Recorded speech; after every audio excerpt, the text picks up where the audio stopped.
Hello and welcome to Timeless Storia. Here we share soothing bedtime stories to help you relax, clear your mind, and drift gently into sleep. Think of it as your nightly escape into mystery, history, and inspiring tales, told in a calm, relaxing way to ease your stress and bring peace before you rest. Awakening comes before the sun, in a pale gray that barely touches the rim of your small window. You lie still for a moment and listen. A distant cart rolls over stones. A wheel knocks at each seam in the street. Somewhere below, a dog barks once and then settles. Above you, the ceiling beam creaks as a neighbor turns in their sleep. The building is old and light as a box of stacked rooms. Every sound threads through its thin walls and narrow timber ribs. The air in your room is warm and close. Oil from last night's lamp lingers as a faint smoke. Linen scratches at your skin. The straw of the mattress shifts when you breathe, whispering with a dry, papery hiss. You pull your cloak around your shoulders and sit up slowly. It is not yet fully morning, but Rome is already awake in 100 small ways. You touch the clay lamp and feel the cool rim. The wick is blackened, a curled memory of fire. You do not light it again. There is enough light to see the outline of the stool, the basket, the jug by the door. A tapping comes from the wall to your right. Perhaps a neighbor grinding grain, or a child's heel against the cot. You imagine their room, the same narrow space, the same careful arrangement of small things that keep a life ordered. You stand and the floor chills your feet. A breeze sneaks through a crack and brings the smell of damp stone. You lift the jug, testing its weight. Empty. The day will require water. And water will require a climb down and a climb up, and careful steps on the worn stair. You let the thought pass without complaint. This is the shape of your morning, as steady as breath. Outside the window, the light grows more certain. A voice calls to names in a sing-song rhythm. From far away comes the dull clang of metal on metal. A smith at the first strokes of work. You rub your hands together and feel the night loosen its grip. You gather your belt, your sandals, your thoughts. There is no rush. There is only the order of small tasks. You fold the blanket. You smooth the bed with your hand, pressing the straw back into a level field. You check the door latch, touch wood for luck, and pause once more to listen. The building answers with a hush. Lives stacked on lives. Rooms above, rooms below. When you open the door, the corridor is dim and cool. Stone holds the night longer than air. A strip of morning glows at the far stairwell. You take a slow breath and step toward it, carrying your empty jug, keeping your balance with your free hand on the wall. The day is ready to begin, quiet and gently inevitable. One careful step after another, as Rome slowly unfolds outside and you wake fully inside the insula. The jug in your hand feels heavier than it is, not because of its weight, but because of the journey ahead. In the insula, nothing is simple. Each task stretches into effort. The stairwell winds downward, narrow and uneven, worn smooth by the passing of countless feet. You tread carefully, for one slip could shatter clay and bruise skin. Around you, the murmur of others rises. Neighbors descending with their own jugs. Mothers urging children to hurry. Men muttering about the day's work to come. The air in the stairwell is close. The faint odor of smoke and yesterday's cooking lingers. You pass a woman balancing a basket on her hip, the scent of onions trailing behind her.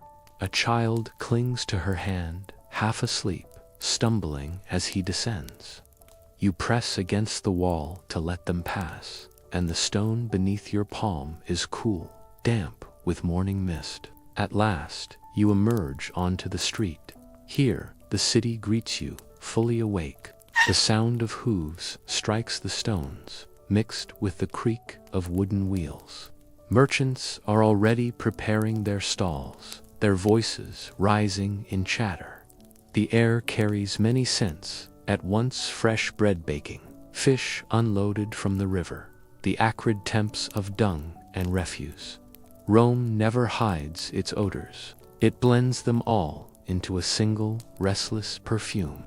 You join the small line at the fountain, your jug resting at your feet. Water flows steadily from a carved spout, spilling into the basin before pouring outward into waiting vessels. Each person ahead of you lifts their jug with practiced ease, filling it just enough to carry without spilling. Conversation drifts around the line. A man complains about a tax collector. Two women speak softly of a sick neighbor. A child splashes her fingers in the basin until her mother pulls her back. When your turn comes, you kneel. The stone of the basin is slick with water, cool against your skin. You dip the jug carefully, hearing the hollow sound as it fills, growing heavier with each breath of water it takes in. When it is full, you rise slowly, muscles straining at the weight. You press the jug against your side, steadying it with both arms. The water is precious, every drop needed for drinking, cooking, and washing. To spill it would be wasteful, almost shameful. The climb back up the insula feels longer than the descent. The stair seems steeper, the air thicker. Halfway up, you pass an old man bent beneath a bundle of kindling. His steps are slow, knees trembling, but he climbs steadily. You nod as you pass, a silent acknowledgement of shared labor. He says nothing, only lifts his eyes for a brief moment before continuing upward. Finally, you reach your doorway. Your arms ache, your back hums with strain. You set the jug down, exhaling relief. The water sloshes gently, a cool reminder of your effort. This simple task, repeated each morning, marks the rhythm of life. It is not grand or remarkable, but it is necessary, grounding, and constant.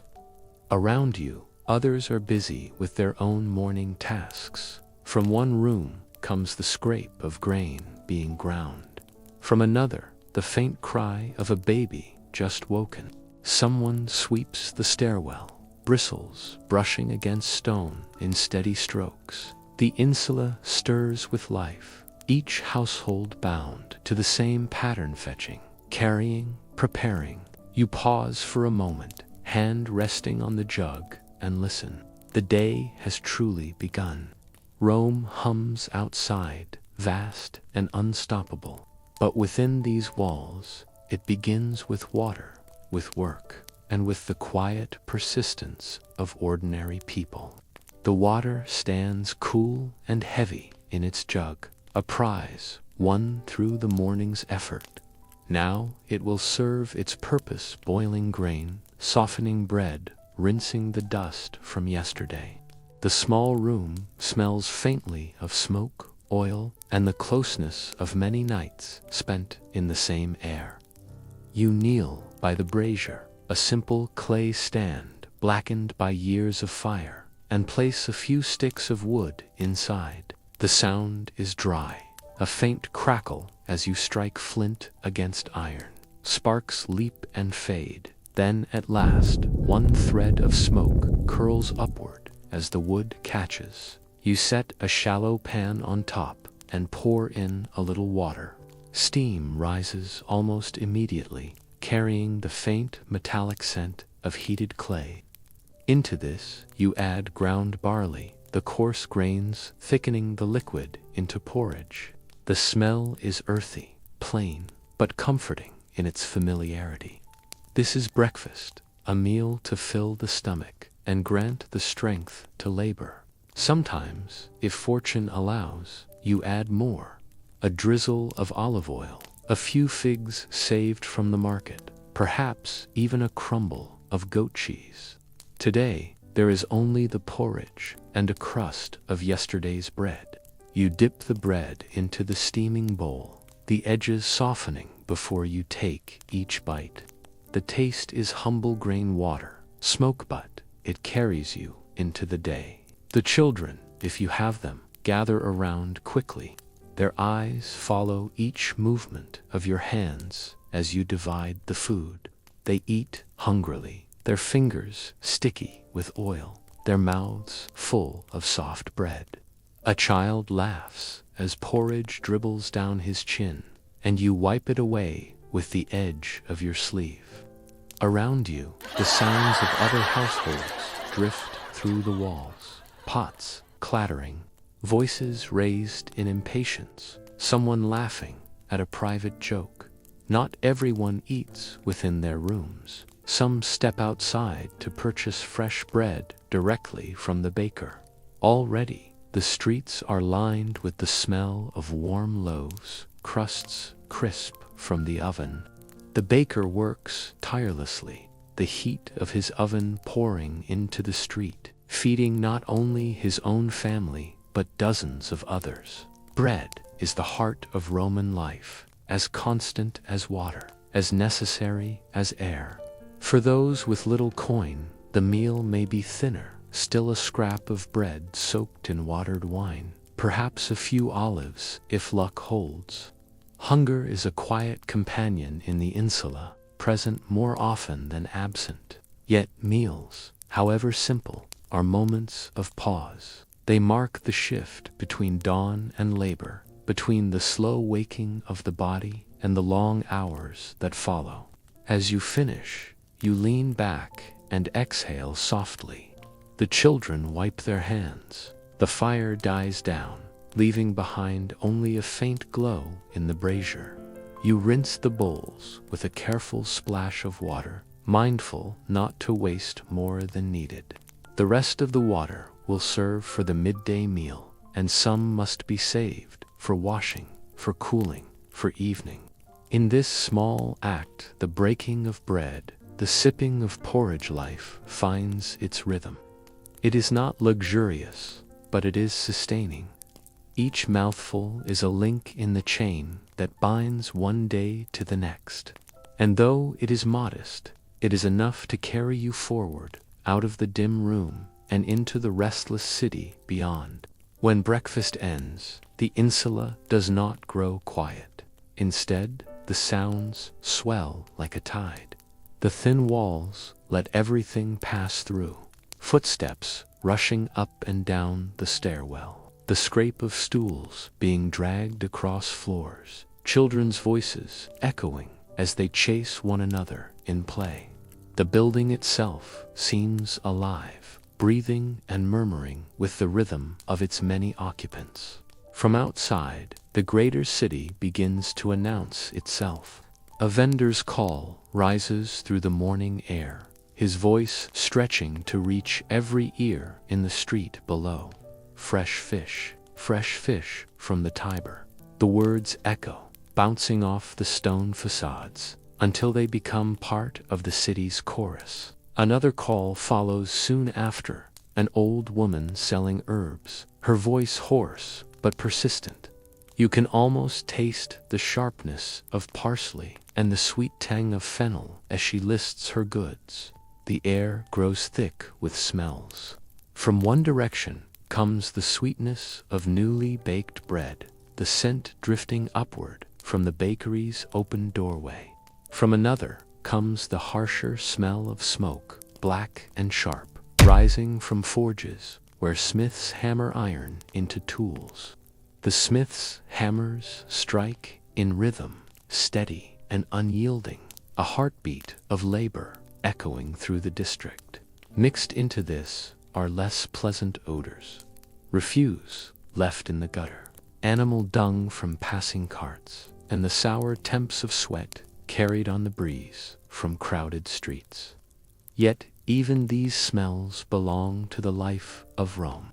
They are not separate from the city. They are the city, a mixture of luxury and hardship, beauty and discomfort, woven into every breath you take.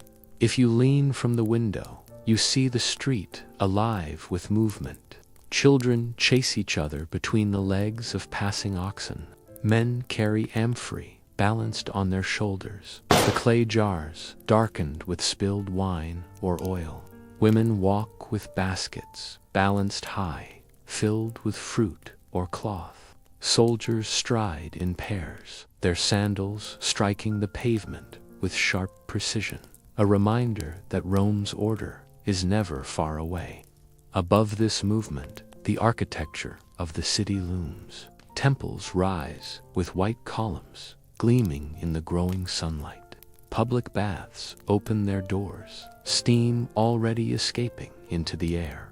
The Forum, though distant, hums with the voices of politicians, lawyers, and citizens debating matters of trade and law. The city is vast, but from the insula you feel it all pressing close, a living tide that surrounds you. Inside your room, these sounds become a kind of music. They blend into one another, forming a background so constant that you almost forget to notice. Yet when you pause, you feel their weight. They remind you that you are part of something larger than yourself. Your life, bound by the insula's narrow walls, still belongs to the greater rhythm of Rome. The smells shift with the hours, and so do the sounds. By midday, the clamor will be louder still, the streets so crowded that voices overlap until they become a roar. But in the morning, it is enough simply to listen, to let the city's pulse enter your ears, to let the scents drift through your window, to know that while your own room is small, the world outside is vast and endlessly alive. As the day slowly gives way to evening, the sounds of the city begin to change. The shouts of merchants fade, replaced by the softer tones of neighbors returning home. The heat of the sun lessens, and the air in the insula grows cooler, though the walls still hold the warmth of the afternoon.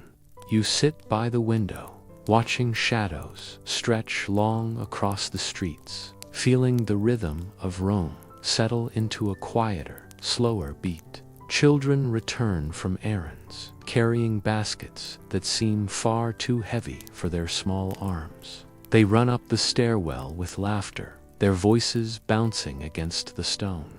The creak of wood follows them, each step a familiar groan from the old building. Somewhere nearby, a mother calls out, her voice firm, urging them to sit and eat. The evening meal is not grand, but it is shared, and in the sharing there is comfort. Inside your own room, the day's labor ends in simple food. A bowl of beans stewed with herbs, a piece of bread, perhaps some dried figs.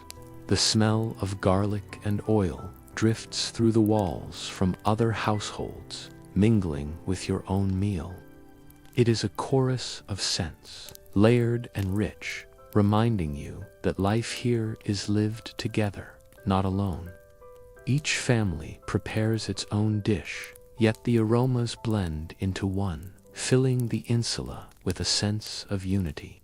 As darkness deepens, oil lamps begin to glow in windows and doorways. Their small flames flicker, casting soft light that spills into the stairwell and out onto the street. The lamps are modest, fueled by the oil, carefully measured each day, yet they carry great importance. In their light, neighbors pause to talk, leaning against door frames, exchanging news of the day.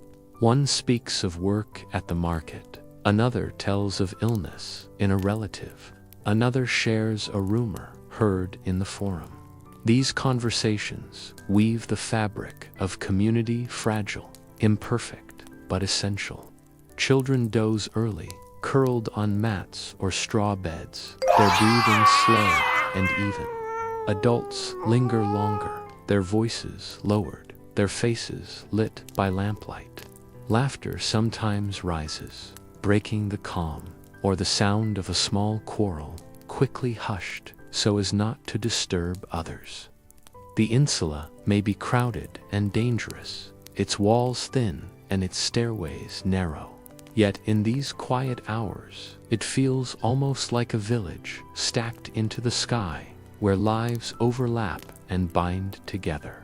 Outside, Rome does not sleep entirely.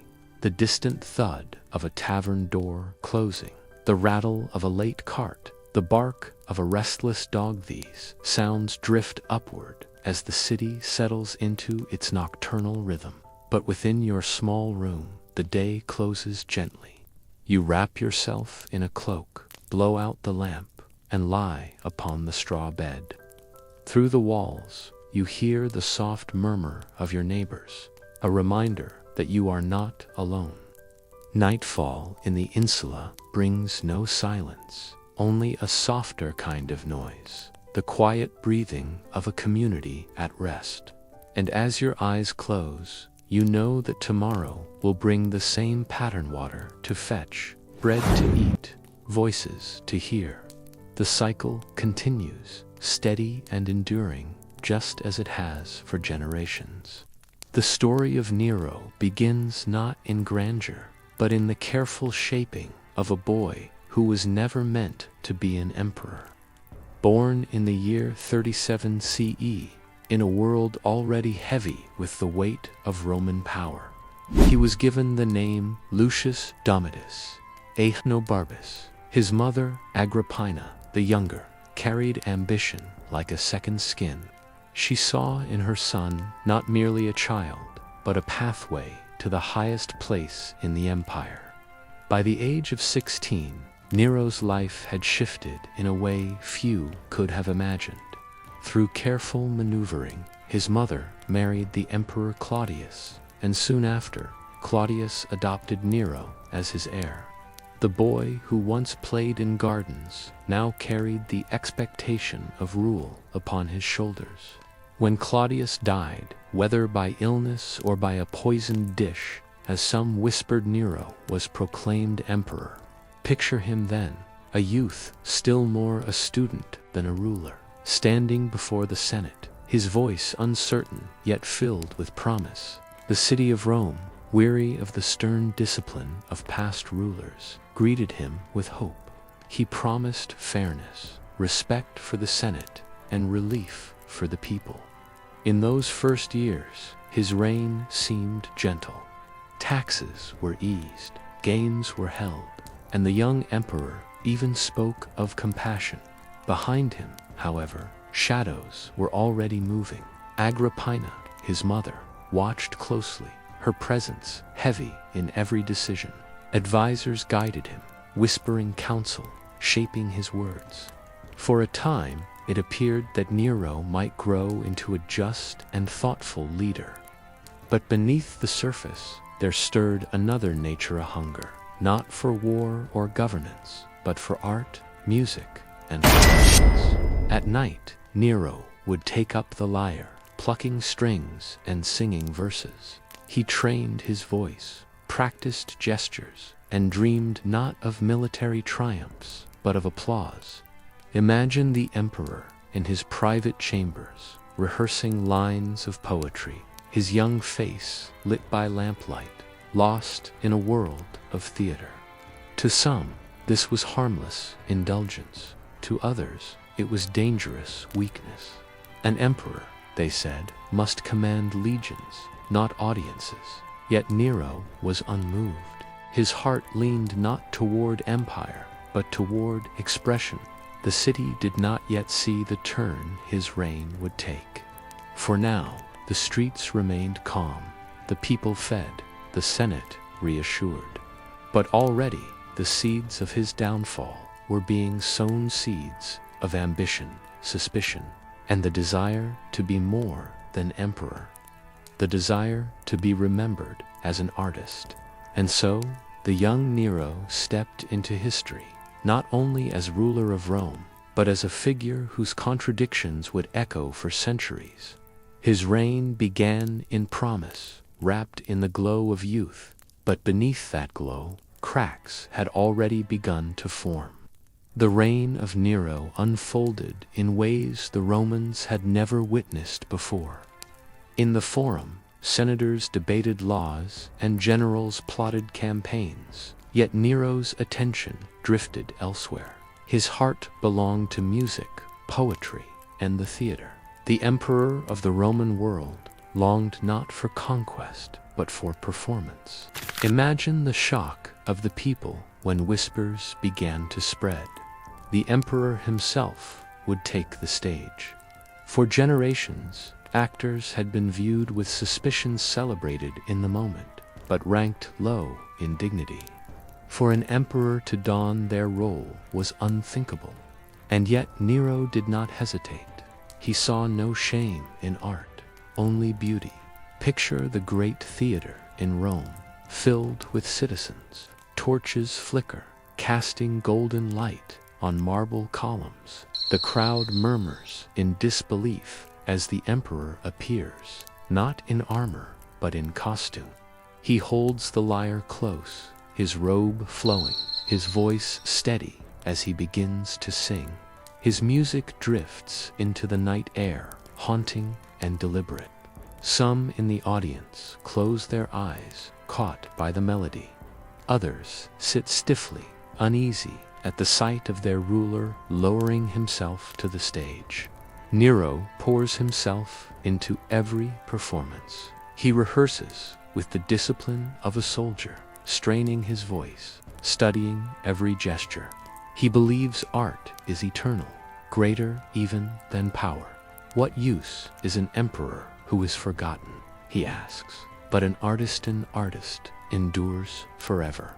And so, night after night, he sings, he recites poetry, he acts in plays, embodying kings and heroes, victims and lovers.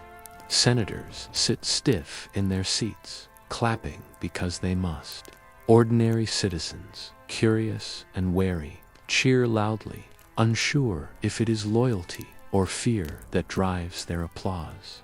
For Nero, the theater is freedom.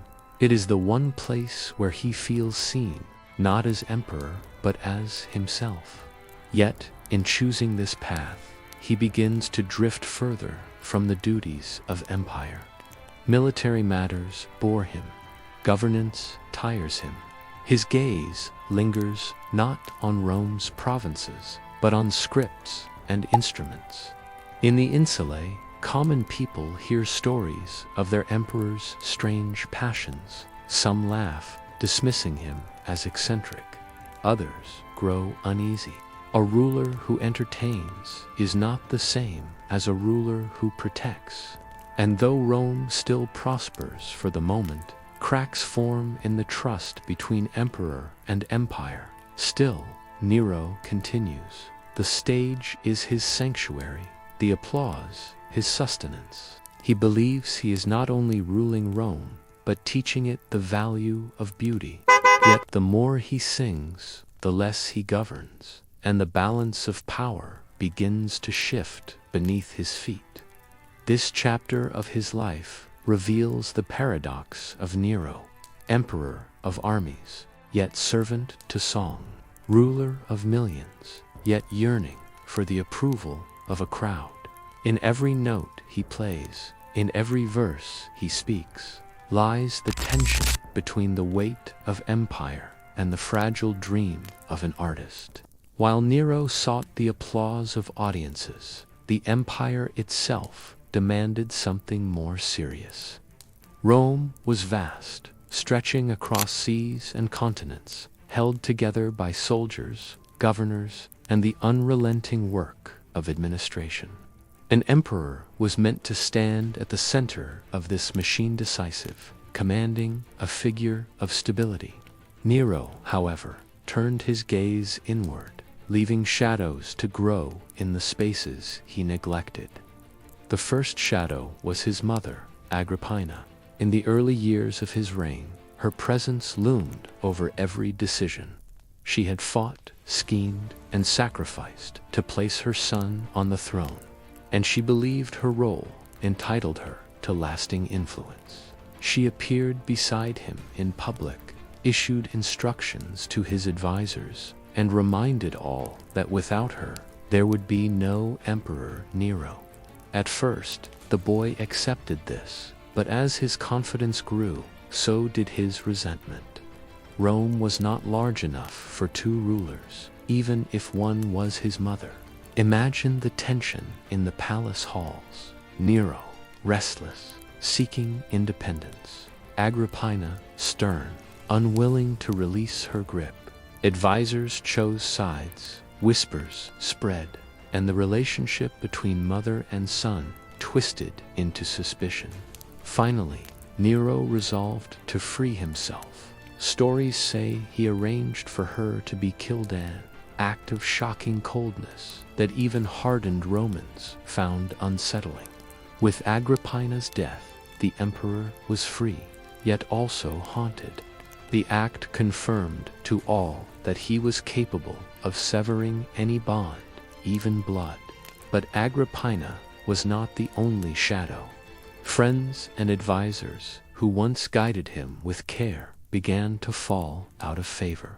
Some were accused of treason, others of disloyalty. Trials were swift, punishments harsher still.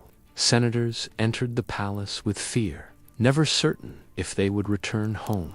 Each execution thinned the ranks of trust until Nero stood increasingly alone, surrounded not by allies, but by courtiers eager to flatter and survive.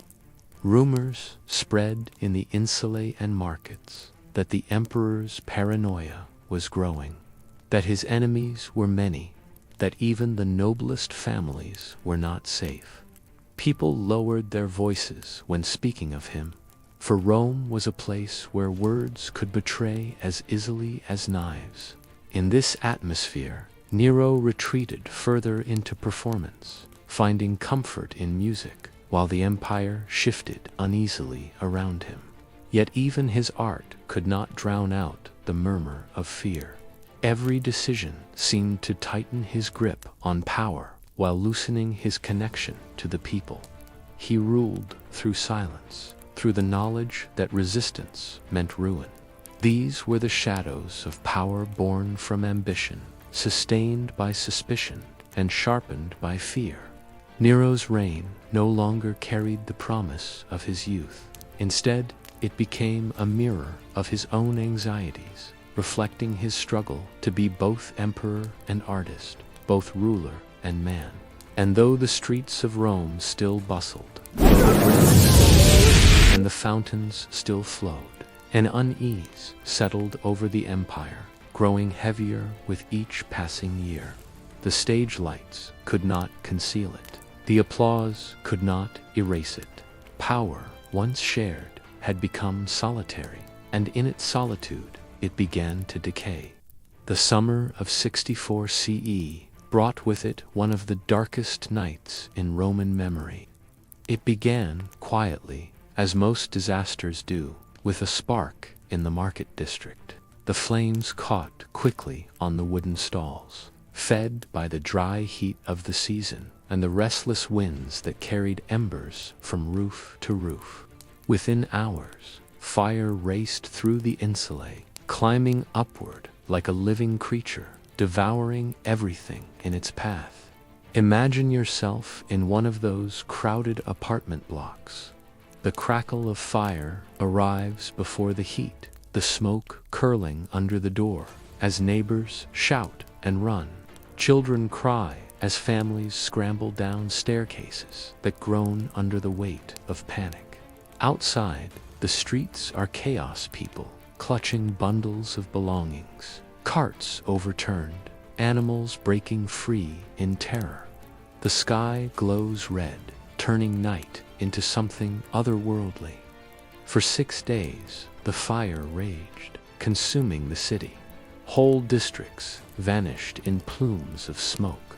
Temples, shops, and homes collapsed into ash. The smell of burning wood, oil, and flesh drifted across the Tiber, suffocating the air. When the flames finally died, more than half of Rome lay in ruin. Families wandered through the wreckage, searching for loved ones, for scraps, for any sign of what had been. And where was Nero? The stories diverged. Some claimed he watched from a tower, playing the lyre, singing of the fall of Troy while his city burned. Others insisted he rushed to aid the victims, opening his gardens for shelter, ordering food and supplies for the displaced. The truth is veiled in smoke, obscured by rumor and politics. Yet the whispers of indifference clung to him, shaping his legacy forever. In the aftermath, Nero acted swiftly, not to restore what had been lost, but to remake the city according to his own vision. On the ashes of ruined neighborhoods, he began constructing the Domus Aurea, the Golden House. Vast halls covered in gold leaf, ceilings inlaid with jewels, dining rooms with mechanical devices that rained down petals and perfume upon guests. Where ordinary Romans saw destruction, Nero saw opportunity. His palace rose as a monument not to survival, but to extravagance. The people of the insulae, who had lost their homes, watched in bitterness as resources were poured into the emperor's dream. Rebuilding was slow for them, fragile huts rising where sturdy walls once stood. The contrast between their suffering and Nero's opulence deepened resentment. Whispers turned into accusations, and accusations into fury. To deflect blame, Nero sought scapegoats. He pointed to the small, growing sect of Christians, accusing them of setting the fire. Persecution followed, brutal, public, and meant to satisfy anger. Yet even this cruelty could not erase the suspicion that lingered, that their emperor had cared less for his people than for the splendor. The Great Fire revealed not only the fragility of Rome's wooden streets, but also the fragility of Nero's rule. Trust was burned away with the city's walls, leaving behind only doubt, fear, and resentment. The embers cooled, but the memory of the flames smoldered in every heart, a reminder of loss that could not easily be rebuilt. The fire had scarred Rome, but Nero's reign did not end in smoke alone. What followed was a slow unraveling, a steady erosion of loyalty, until the emperor stood isolated, his voice drowned out by the very city he once ruled. In the years after the fire, Nero's appetite for performance grew. He traveled across Greece, competing in festivals, singing on stages, racing in chariots. Wherever he appeared, victory was certain. No judge dared deny the emperor a crown. He returned to Rome garlanded with honors, but for many, these triumphs rang hollow. An emperor crowned for song was not the leader they desired. While Nero sang, provinces strained, the treasury emptied, and soldiers at the empire's edges grew restless. Meanwhile, his paranoia deepened. Senators vanished under accusations of treason. Generals feared his suspicion more than enemy blades. The city whispered that no one was safe.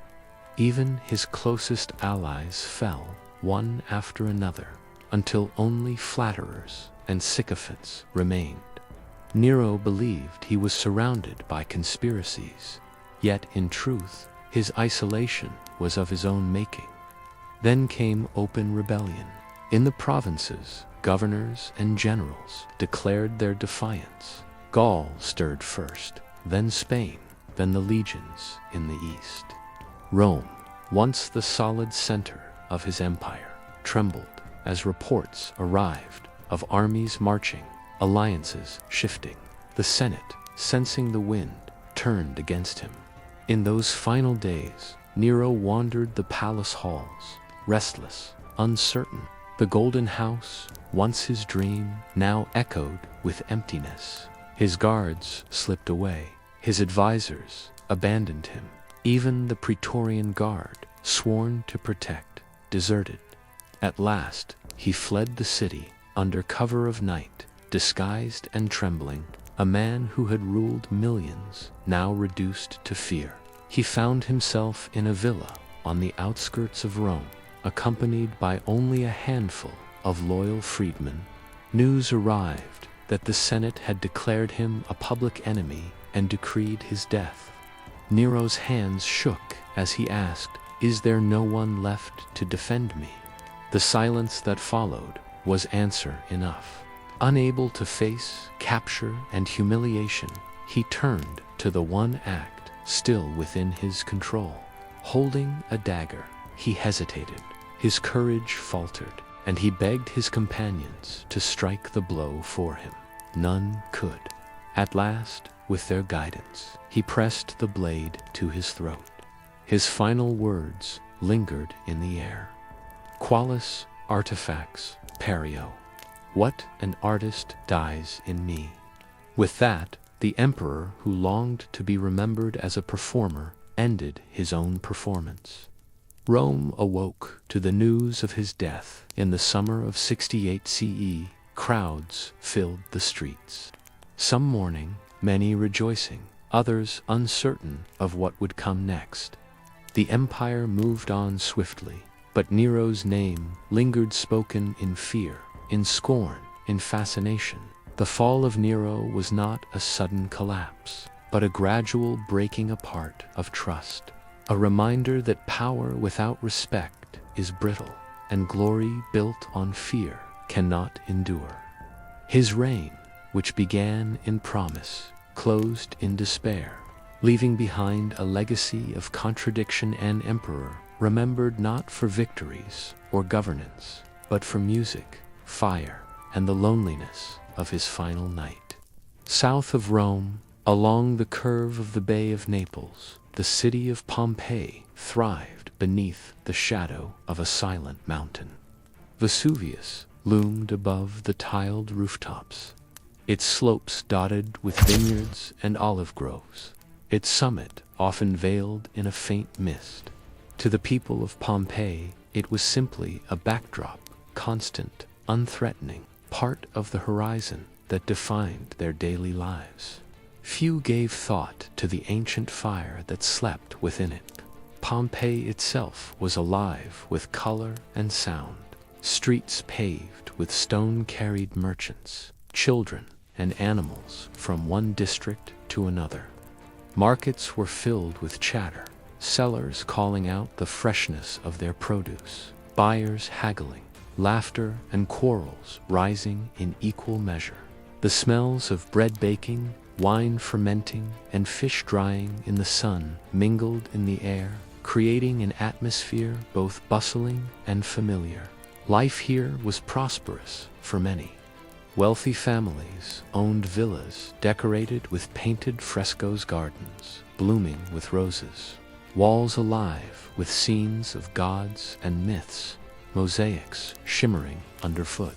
Yet, alongside this wealth lived the humbler quarters, cramped homes, workshops clattering with sound, taverns filled with rough laughter. Pompeii was a city of layers, a place where luxury and struggle walked side by side. Every day, citizens gathered at the baths. Water, heated by ingenious systems, filled the pools with warmth. Men and women alike bathed, talked, and conducted business in these spaces. The baths were not simply for cleansing the body, they were the heart of social life, a rhythm as natural as the rising sun.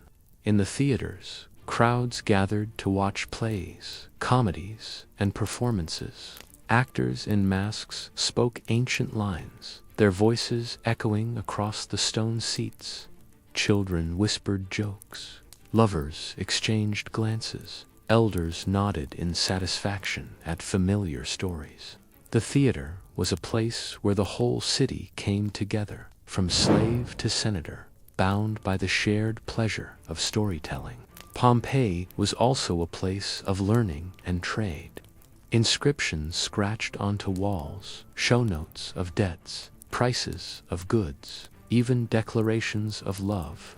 Graffiti in crude handwriting marks the stone, telling us that life here was not only elegant, but also ordinary, shaped by desires and humor that remain familiar even across centuries. All of this unfolded under the quiet mountain. It stood unmoving, patient, its slopes green and generous, its silence reassuring. The people of Pompeii had no reason to fear. They had no memory of eruption, no stories of destruction.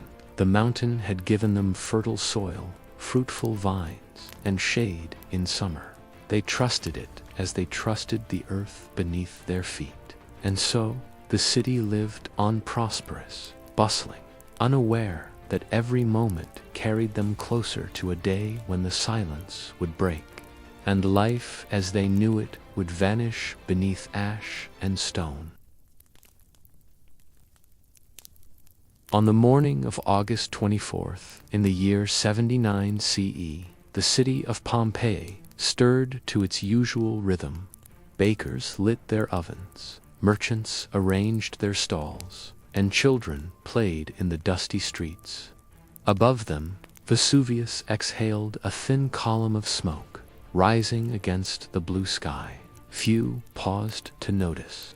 The mountain had always been there, and its breath seemed harmless. By midday, the column had grown immense. Dark ash surged upward, carried high into the atmosphere, spreading like the branches of a vast pine tree. From the forum, citizens shaded their eyes, marveling at the strange sight. Some felt unease, but others laughed, treating it as spectacle. Fine ash drifted down, clinging to hair and clothes, coating the ground in a pale gray film. As the hours passed, the eruption intensified.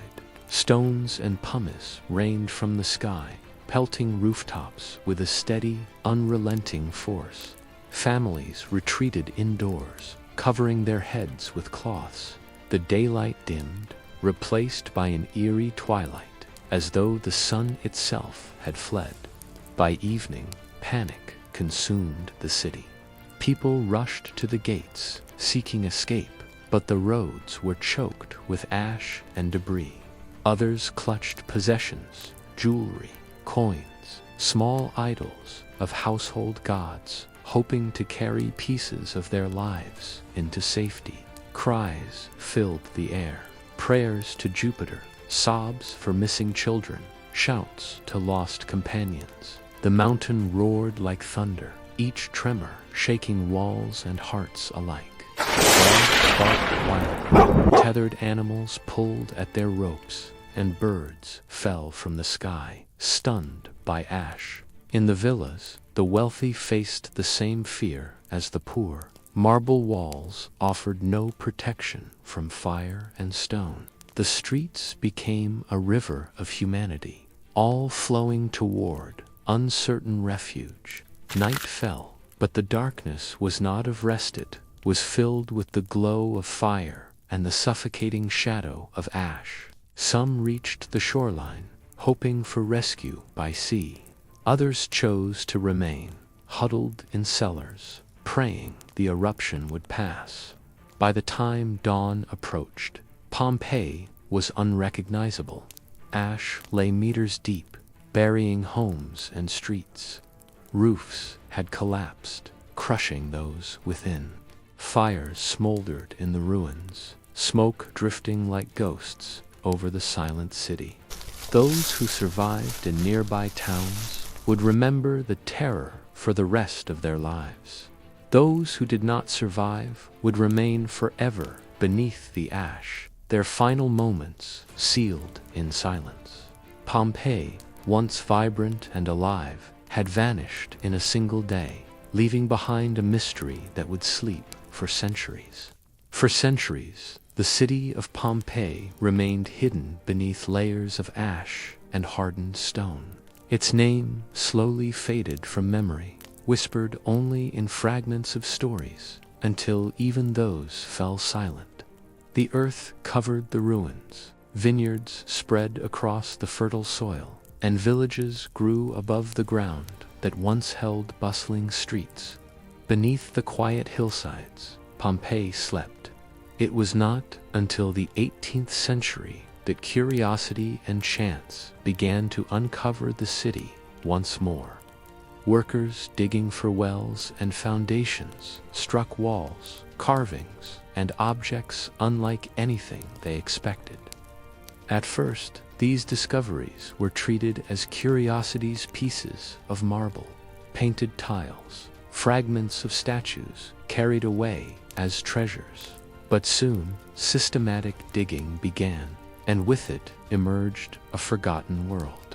Imagine the astonishment of those first explorers as they brushed away layers of ash to reveal painted walls, still vivid with reds, blues, and yellows. Frescoes appeared as though they had been made yesterday, dancing figures, banquets, gods, and gardens blooming in color. Mosaic floors sparkled with intricate designs, dolphins leaping, vines twisting, eyes gazing upward from tiny pieces of stone. Everywhere, the details of daily life emerged. Loaves of bread, hardened but still intact, lay in ovens.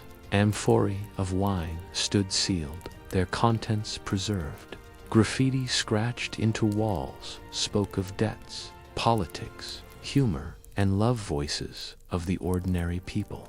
Frozen mid-sentence, it was as if time itself had stopped, allowing modern eyes to peer directly into the first century. Yet along with these objects came the most haunting discoveries. The forms of people. Ash and stone had encased them, preserving the hollow spaces where their bodies had once lain. Careful techniques allowed plaster to be poured into these voids, revealing their final shapes. Families huddled together, arms wrapped in protection.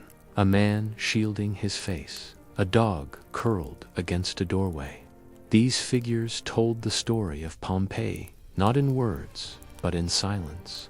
News of the rediscovery spread quickly across Europe, stirring fascination and unease. Scholars studied the ruins, artists painted them, travelers flocked to witness the ancient city uncovered. For many, it was the closest they had ever come to touching history directly, not through books, but through streets and homes, through footprints left in stone. Pompeii became more than an archaeological site. It became a mirror, reflecting the lives of people who had risen each morning, cooked, argued, laughed, and loved, just as people still do. The rediscovery blurred the line between past and present, reminding all who walked its streets that history is not distant, breathes just beneath the surface of time, waiting to be uncovered. Even today, as you imagine those first explorers brushing away the ash, you feel the weight of their wonder. Pompeii was not merely found, it was awakened, returning from silence to speak again of the fragility and endurance of human life. When archaeologists began to walk through the newly uncovered streets of Pompeii, what struck them most was not just the grandeur of temples or villas, but the small, ordinary details of life left behind. Unlike ruins worn down over centuries, Pompeii remained a snapshot, frozen in the very moment when time stopped. Every corner seemed to whisper of routines interrupted, of lives that ended in motion. Imagine stepping into a bakery. The oven still stands, its stone mouth blackened with soot, and inside, loaves of bread remain burnt, hardened but unmistakably shaped. The counter, worn from countless transactions, is marked by grooves where coins once slid back and forth. Jars of flour lie scattered, their contents hardened into stone-like lumps. In that room, the hum of daily trade almost echoes, as though the baker might return at any moment to knead fresh dough. Elsewhere, taverns line the streets, their counters inlaid with circular holes where jars of wine and stew were once kept warm. Cups and dishes still rest on the shelves, waiting for patrons who never returned. The walls bear graffiti scratched by steady hands, insults, jokes, political slogans, and notes of affection. One reads, "I was here with my friends." Another declares love boldly. Marcus loves Julia. These small writings bring the people of Pompeii closer than statues ever could. They speak directly, with humor and humanity, unchanged by centuries. In homes, frescoes burst with color. Scenes of gardens and landscapes stretch across walls, giving rooms the illusion of open air. Dining rooms display images of banquets, of gods reclining, of animals frolicking in lush greenery. Bedrooms are painted with delicate patterns, red and gold borders, framing mythological tales. Even the smallest spaces, like kitchens and courtyards, carry decoration. A reminder that beauty was woven into the fabric of daily existence. Tools lie scattered in workshops. Hammers, chisels, pottery wheels, amphorae rest, stacked neatly in storerooms, still bearing traces of olive oil and wine. A physician's kit found in one house contained bronze instruments, reminders of medicine's long history. These objects are not relics of emperors or generals. They are the possessions of artisans, workers, and families, preserved exactly as they were used. The most poignant discoveries, however, are the plaster casts of people and animals. Their shapes reveal the final moments of fear and surrender. A man shielding his face from ash, a mother reaching for her child, a dog twisted in its chain. These figures remind us that Pompeii was not simply stone and artifacts, but flesh and emotion, frozen in an instant of catastrophe. As you walk through these preserved streets in your imagination, the city feels less like a ruin and more like a pause in time. It is not ancient history at a distance. It is life interrupted mid-step, left waiting for centuries to be rediscovered. In every painted wall, every loaf of bread, every scribbled line of graffiti, Pompeii continues to breathe, offering a rare glimpse of humanity exactly as it once was. Standing amid the ruins of Pompeii, whether in imagination or in reality, one is struck not only by what was lost, but by what was revealed. The city, frozen in its final moments, does not simply tell a story of destruction. It teaches lessons about life, fragility, and continuity. The first lesson is impermanence. The people of Pompeii lived ordinary lives, rising each morning to fetch water, buying bread, tending vineyards, preparing meals. They could not imagine that within hours, all of it would be buried beneath ash. Their sudden end reminds us that human existence, no matter how vibrant, rests upon uncertain ground. Life, even in its most routine patterns, can be altered in an instant. The second lesson is endurance.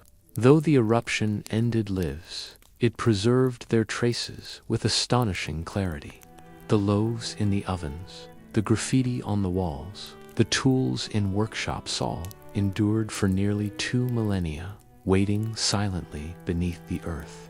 In this endurance lies a paradox. What perished was also preserved. Pompeii became a reminder that even within loss, memory can survive, and that history has ways of speaking across centuries. The third lesson is humility. Pompeii's fate shows the smallness of human ambition before nature's vastness. Rome was mighty, its empire stretching across seas, yet one mountain, long considered harmless, was enough to silence an entire city. The frescoes of gods and banquets, the treasures of villas, the laughter in taverns all were equal in the face of fire and ash. Wealth and poverty shared the same destiny. The lesson is clear. Power and pride are fragile when measured against the earth itself. Yet Pompeii also teaches connection. In the graffiti, we read familiar words of humor and love. In the kitchens, we see recipes that echo meals we might cook today. In the preserved figures, we recognize gestures of fear, care, and tenderness that are timeless. The people of Pompeii were not distant strangers, they were human, like us, their emotions unchanged by centuries. Through them, we glimpse a truth. History is not abstract, it is personal, intimate, and alive. Finally, Pompeii offers reflection. As you imagine walking its streets, the silence around you feels heavy, but not empty. It is the silence of lives, paused, inviting us to listen closely. The city reminds us to value the present, to savor bread on the table, laughter among friends, the comfort of a familiar place. These small things, ordinary and fleeting, may be what endure in memory long after grandeur fades. Pompeii, in its tragedy, became a teacher. It shows us that while the past is fragile, it is also enduring, capable of carrying voices forward through ash and stone. And as we look upon its lessons, we are reminded to live with awareness, to see our own daily lives as precious, even in their simplicity. Leaving behind the crowded stairways of the insula and the frozen ruins of Pompeii, let us now imagine walking toward a Roman villa, the home of a patrician family. The road is quieter here, away from the noise of markets and workshops.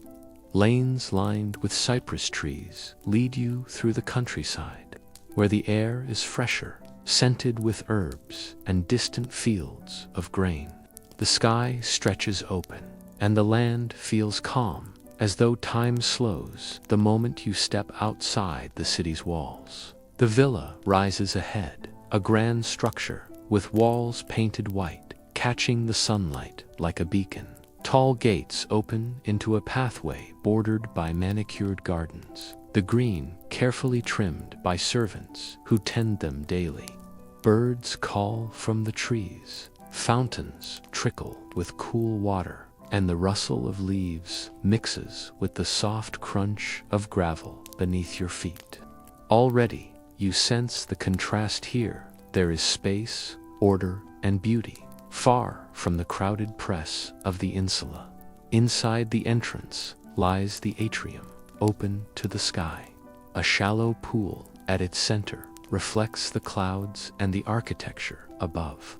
Water drips from a small fountain into the basin, filling the air with a steady, calming sound.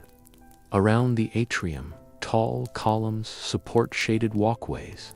The floor beneath you glitters with mosaics, tiny pieces of colored stone arranged into patterns of vines, birds, and mythological scenes. Every detail has been crafted to impress. The villa is not merely a home, it is a statement of status. Visitors entering here know immediately the wealth of the family within. Servants glide through the halls, their steps soft, their presence subtle. They adjust lamps, polish bronze vessels, arrange flowers freshly cut from the garden. Each task is small, yet together they maintain the illusion of effortless perfection.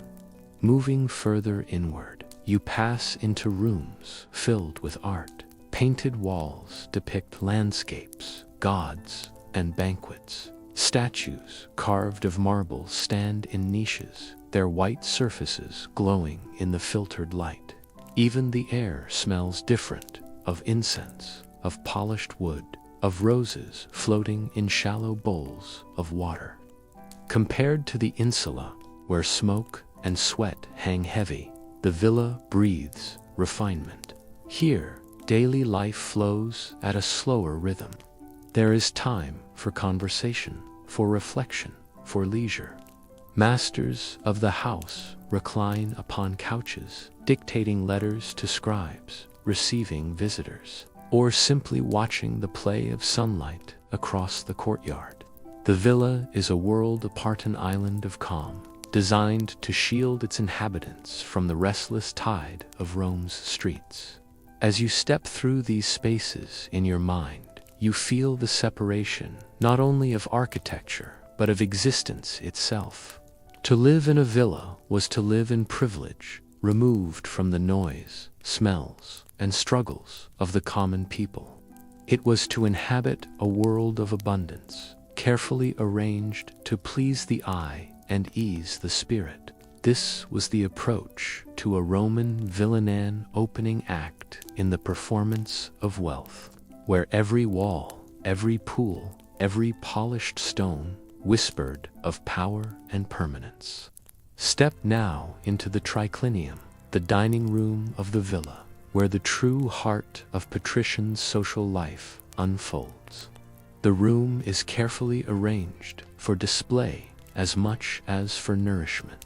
Low couches are placed on three sides of a long table so that guests recline as they eat, leaning on cushions, their sandals removed, their bodies angled toward conversation. The table gleams with polished bronze dishes, jugs of wine, and trays waiting to be filled. Servants move quietly, adjusting lamps so that the light falls softly across the room. In the background, the faint notes of a lyre drift through the air, played by a musician seated discreetly in the corner. The atmosphere is one of calm luxury, a ritual designed not only to satisfy hunger, but to express refinement, taste, and authority. The banquet begins with appetizers: olives, eggs seasoned with herbs, fresh figs, small fish dressed in garum, the famous Roman fermented sauce. The aromas are rich but subtle, filling the air with a sense of abundance. Conversation begins slowly here, light and easy. Guests exchanging greetings, commenting on the quality of the dishes, complimenting the host's arrangements. Then come the main courses. Platters of roasted meats, apir pork, glazed with honey, lamb rubbed with rosemary, game birds with crisp skin, bowls of lentils and beans accompany them, along with baskets of bread still warm from the oven.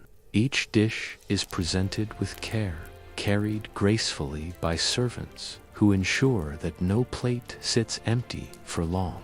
Wine is poured freely, often mixed with water and flavored with honey or spices. Cups are refilled almost before they are emptied, creating a flow as continuous as the conversation itself. The meal is long, unhurried. Guests lean back between courses, discussing politics, philosophy, poetry. Some recite verses they know by heart. Others tell stories of travels or recount events from the city. Laughter rises, often carried on the comfort of food and drink. Here, in the villa, time is abundant. The concerns of the outside world seem distant, muted by the glow of lamplight and the rhythm of feasting. Toward the end of the banquet, fruits and sweets are served. Grapes, dates, honey cakes, and nuts appear on silver trays. A final round of wine accompanies them, richer and heavier than before, meant to bring the evening to a gentle close. Candles burn lower, casting golden light that flickers across painted walls. The guests recline in contentment, their voices softer now, their movements slower. To dine here is not merely to eat, it is to participate in a performance of wealth and culture. Every dish, every gesture, every word exchanged is part of a larger expression that this household belongs to the elite of Rome, that its members live not in necessity but in luxury. When at last the guests depart, they leave with full stomachs, but more importantly, with memories of refinement, impressed by the spectacle of abundance. For the host, this is victory, reputation strengthened, alliances deepened, and power displayed, all through the art of the banquet. Beyond the dining room, where conversation lingers and the taste of wine still rests on the tongue, lies another world within the villa, the gardens. Step through a shaded colonnade and the air changes. Here, the scents of roses, violets, and laurel fill your breath. Water cooling the summer heat with their gentle spray. Birds call from hidden perches, their songs softened by the rustle of leaves. The villa's garden is not wild, is carefully arranged, sculpted into harmony, an echo of nature perfected by human hand. Paths wind between flower beds, bordered by marble statues. Some figures are God's Venus, rising from the sea, Apollo with his lyre, while others are animals caught mid-movement, frozen in elegant poses.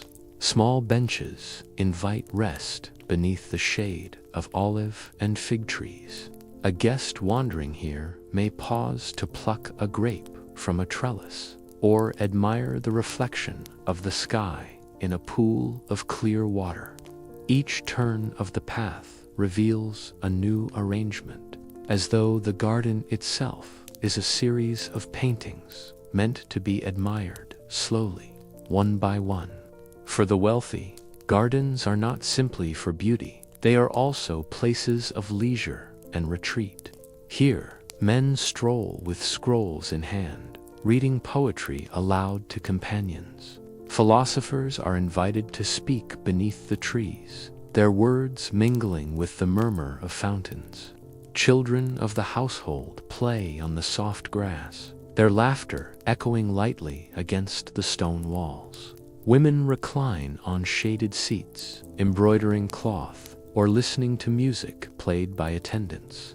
The garden becomes a stage for every form of relaxation, a world apart from the restless streets of Rome. Leisure extends beyond the garden. Many villas contain small libraries, rooms lined with shelves of papyrus scrolls. In these quiet spaces, the master of the house may study history, philosophy, or law. Reading is both a pleasure and a mark of culture, a way to display refinement as much as knowledge.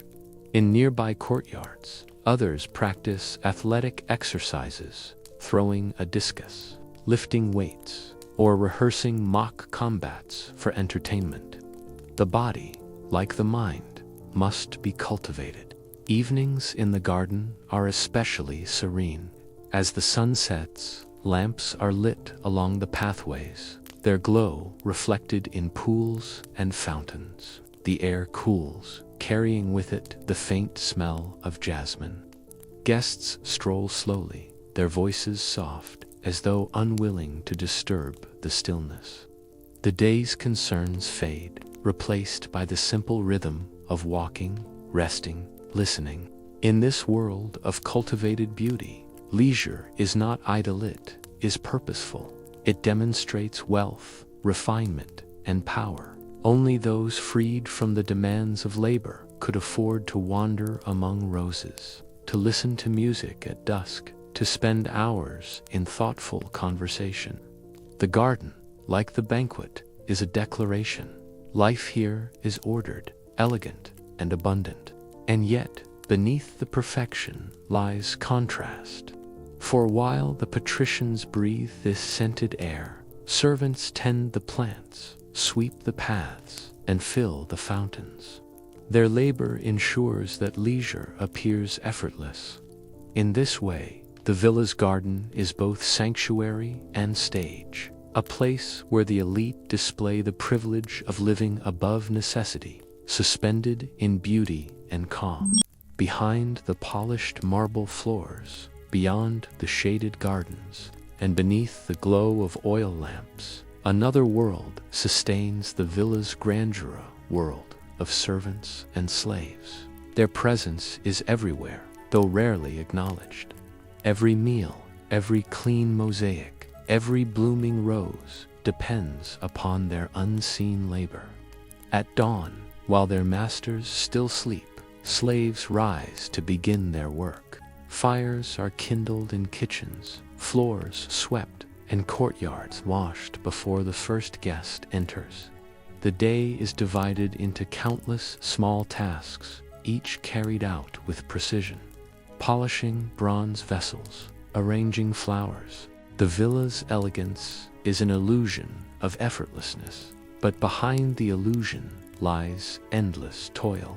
Imagine walking into the service quarters. The air here is different, warmer, heavy with smoke, the smell of cooking mingling with sweat. The rooms are narrow, with plain walls and little decoration. Straw mats serve as beds, and possessions are few. Conversations are brief, whispered between duties, for time is precious.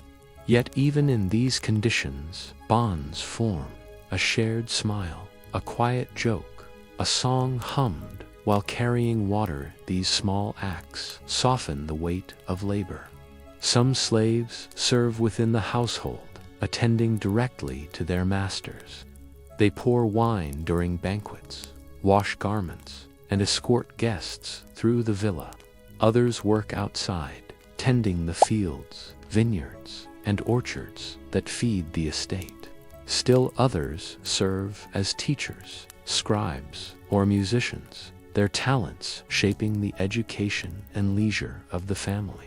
Slavery in Rome wears many faces, from drudgery in fields to refined duties in the atrium.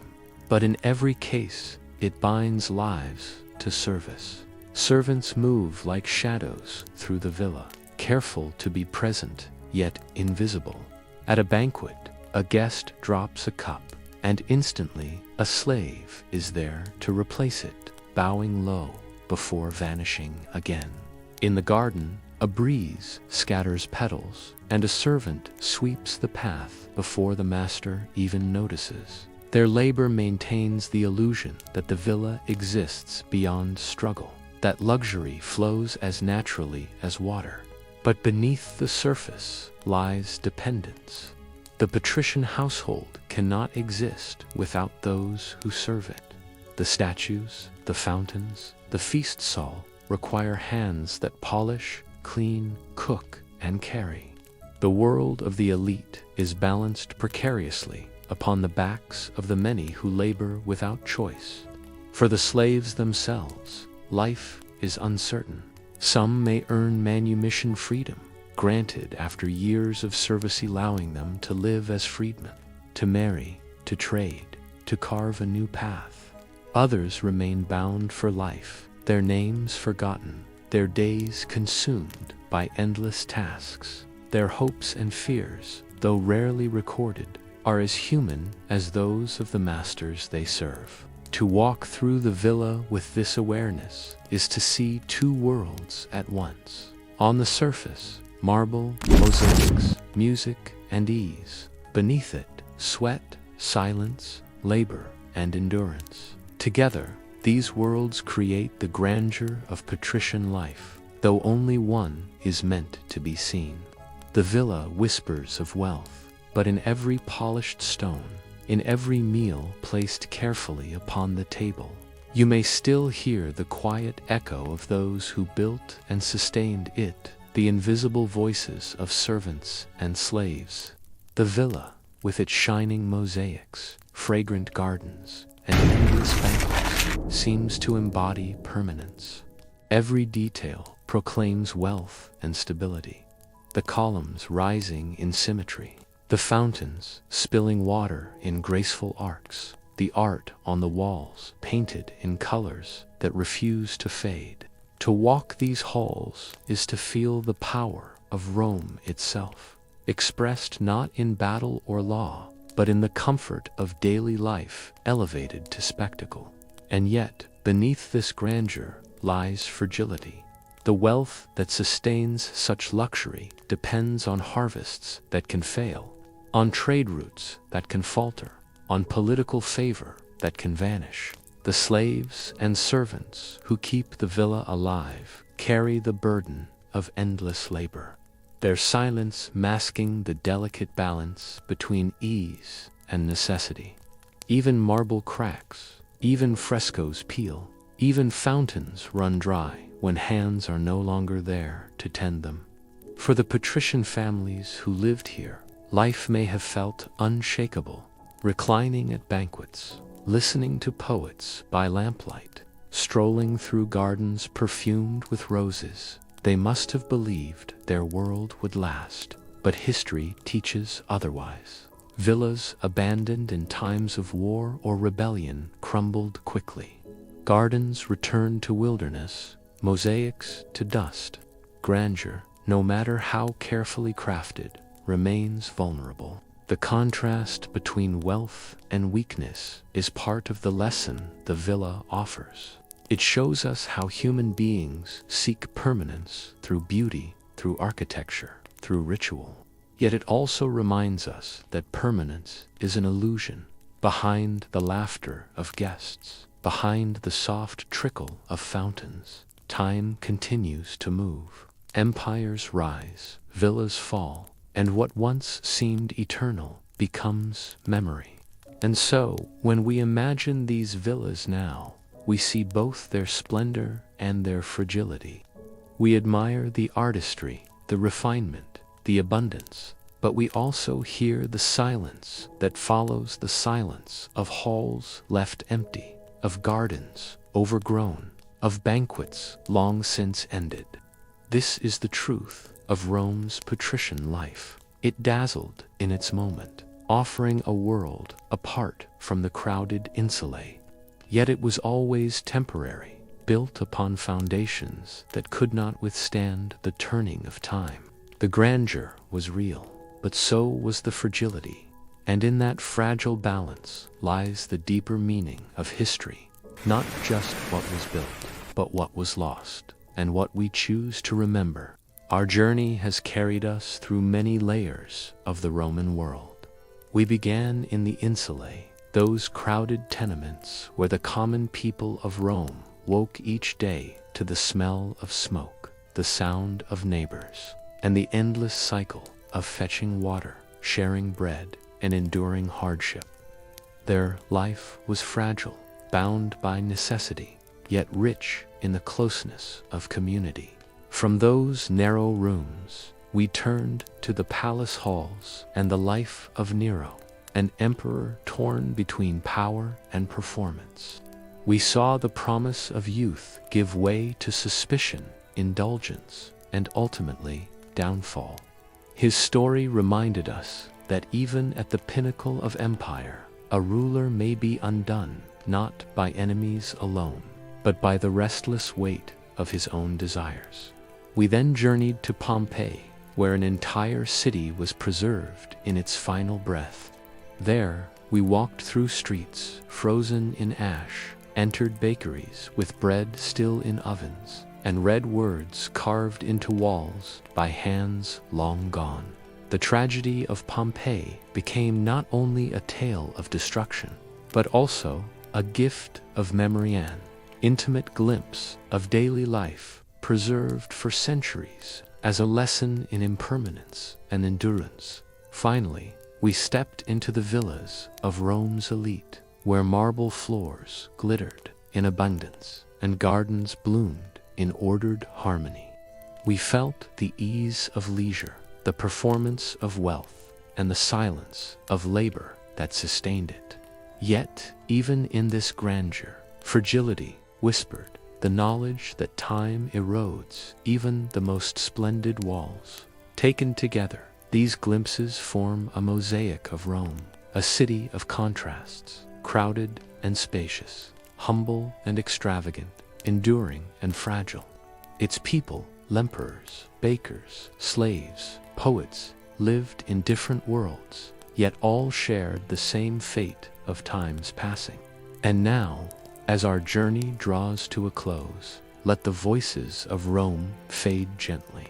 Picture the streets quieting, the lamps dimming, the city settling into night.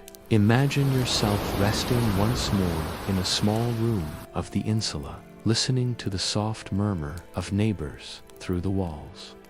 Above you, the stars shine as they once did over ancient rooftops, unchanged by centuries.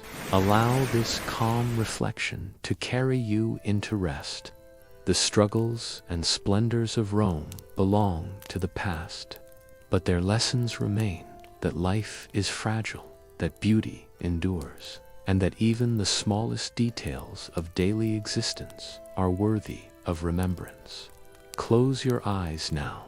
Let the rhythm of history soften into silence and drift gently into sleep.